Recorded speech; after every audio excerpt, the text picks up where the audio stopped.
It's still showing quite strong growth, somewhere around about 11.4%.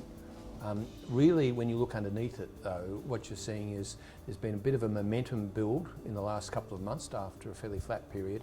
That's sort of continued, but there's a big difference between international sales and domestic sales. The international is being affected by the currency, and so that's starting to stall.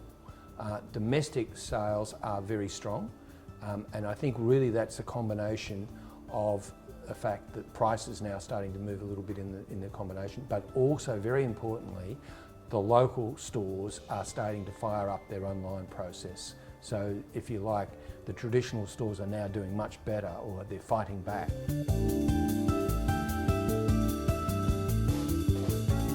In terms of the growth rates, it's very much department stores, it's media, and also personal services. And the areas that are sort of slowing down tend to be recreational services and what they call daily deals, which used to be somewhere we'd go to get everything. And really what we're seeing there is the bricks and clicks. In other words, traditional retailers are fighting back.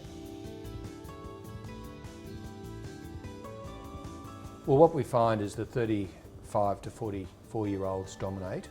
That's been a fairly common trend for a long time. Against that, and they roughly spend about a third of total online. Those under 20 to 30s, they tend to buy a lot of essentially iTunes, ebooks, things like that, which have small value purchases.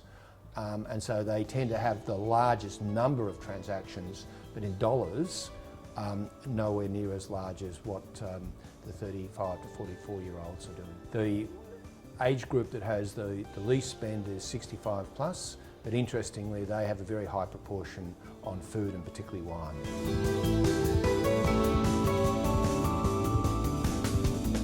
If you look at the spending per capita, what you find is you still tend to find that Western Australia and New South Wales are the big states, and the Northern Territory and the ACT.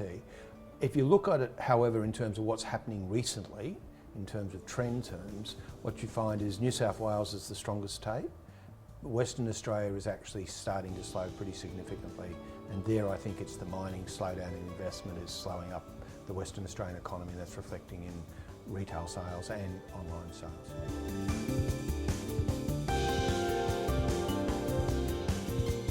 Yeah, what we normally find, and there is one exception, but the general trend is that those in the city spend about 5% more per capita than those in the country. The exception is Western Australia, where for whatever reason, maybe fly in, fly out miners, we just don't know, or maybe it's location, you find that the country people in Western Australia spend more than those in Perth.